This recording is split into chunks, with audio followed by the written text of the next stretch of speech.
اگر آپ نے ابھی تک ہمارا چینل سبسکرائب نہیں کیا تو ابھی سبسکرائب کریں اور بیل آئیکن کو کلک کر کے ہماری لیٹسٹ ویڈیوز کے بارے میں اپڈیٹ جانیں۔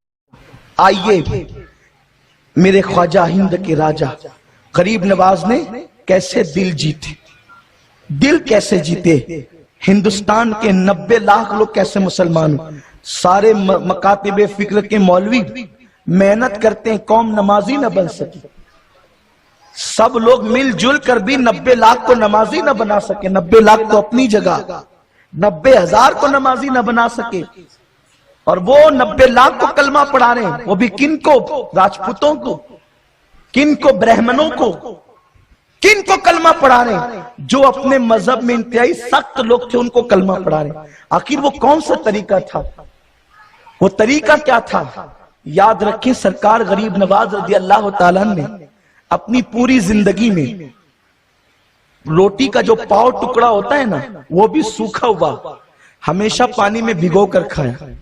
آپ کی زندگی میں ہندوستان آنے کے بعد کبھی سالن نہیں ہے، صرف سوکھی روٹی کا ٹکڑا ہے اور وہ بھی پانی میں بھگو کر کے کھاتے ہیں، اور حال یہ ہے کہ خود غریبوں کے لیے لنگر جاری کر رکھا ہے، اور اس لنگر کے اخراجات اس زمانے میں سرکار غریب نواز جب ہندوستان آئے اس زمانے میں غریب نواز کے لنگر کے اخراجات 2000 روپے ہوتے تھے۔ اس دور کی بات کر رہا ہوں۔ آپ نے اپنے دادا پرداداؤں سے سنا ہوگا کہ ہم ڈھبو لے کے نکلتے تھے اور اتنا سامان خرید لاتے تھے، یہ تو دادا پردادا کی بات ہے۔ آج سے 800 سال پہلے جس کے لنگر کے اخراجات 2000 روپے ہوتے ہوں تو کتنے لوگ کھاتے ہوں گے؟ ہندوستان کے مورخین نے لکھا ہے کہ روئے زمین پر جو اجمیر مقدس شہر آباد ہے وہ شہر بہت بڑا تھا، بڑا اس لیے تھا کہ اس شہر کے اندر ہندوستان کا اکھنڈ بھارت کا سمراٹ رہتا تھا، اور سینکڑوں بادشاہ جو اس اکھنڈ بھارت کے اندر اپنی اپنی حکومتیں اور سلطنتیں سنبھالتے تھے وہ سب کے سب باج گزار تھے اس بادشاہ کے جس کا نام پرتھوی راج چوہان تھا۔ غریب نواز پیوندار کپڑے پہن کر اور روٹی کے سوکھے ٹکڑے کھا کر اس وقت 2000 روپے یہ آتے کہاں سے تھے؟ تو سرکار غریب نواز نے خود فرمایا، بابا کتب اس کو بیان کرتے ہیں کہ جب بھی مطبخ کا ذمہ دار آتا اور عرض کرتا حضور کھانا بنانا ہے تو آپ فرماتے تھے میرے مصلے کے نیچے ہاتھ ڈال اور جتنا تجھے نکالنا ہے نکال لے۔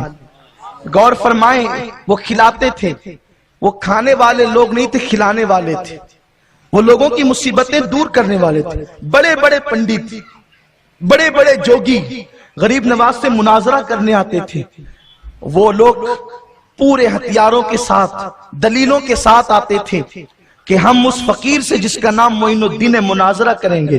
غریب نواز فرماتے تھے پہلے کھانا کھا لو بابا، اس کے بعد پھر مناظرہ کرنا، تھک کر آئے ہوں، سفر سے آئے ہوں، پہلے تھوڑی راحت لے لو۔ لوگ ان جملوں میں کیا بلا کی تاثیر تھی کہ بڑے بڑے جادوگر اس جملوں کے جادو کا شکار ہو گئے، بڑے بڑے آنے والے مناظر غریب نواز کے قدموں میں ڈھیر ہو گئے۔ آپ غور فرمائیں میرے آقا صلی اللہ علیہ وسلم کے دیوانوں، مذہب کھانے سے نہیں پھیلے گا، مذہب کھلانے سے پھیلے گا، مذہب مصیبتیں تھوپنے سے نہیں پھیلے گا، مذہب مصیبتیں دور کرنے سے پھیلے گا، مذہب کانٹے بونے سے نہیں پھیلے گا، مذہب کانٹے اٹھانے سے پھیلے گا۔ آپ جانتے ہیں کوئی غریب ہم سے ملنے کے لیے آئے تو ہمارے تیور بدل جاتے ہیں، ہم غلام ہو گئے ہیں مال کے، مالداروں کے۔ مولانا نے بخاری شریف کی حدیث پڑھی کہ اللہ کے حبیب صلی اللہ علیہ وسلم نے فرمایا میں اس بات سے بے فکر ہو گیا کہ میرے بعد میری امت اجتماعی طور پر شرک کا شکار نہیں ہوگی، مجھے خوف ہے تو اس بات کا، ڈر ہے تو اس بات کا کہ میرے بعد میری امت دنیا دار ہو جائے گی۔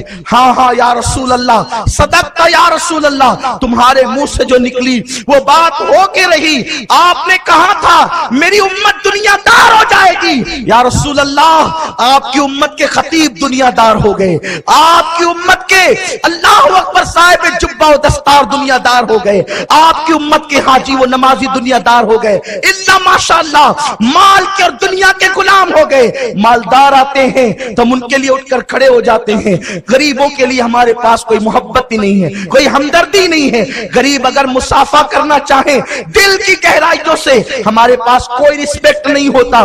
یاد رکھنا، نمازیں بتا کر کے دین کی اشاعت نہیں ہوئی ہے، دین کی اشاعت دلوں کو جیت کر ہوئی ہے، دلوں کو فتح کر کے ہوئی ہے، مسکراہٹوں سے ہوئی ہے۔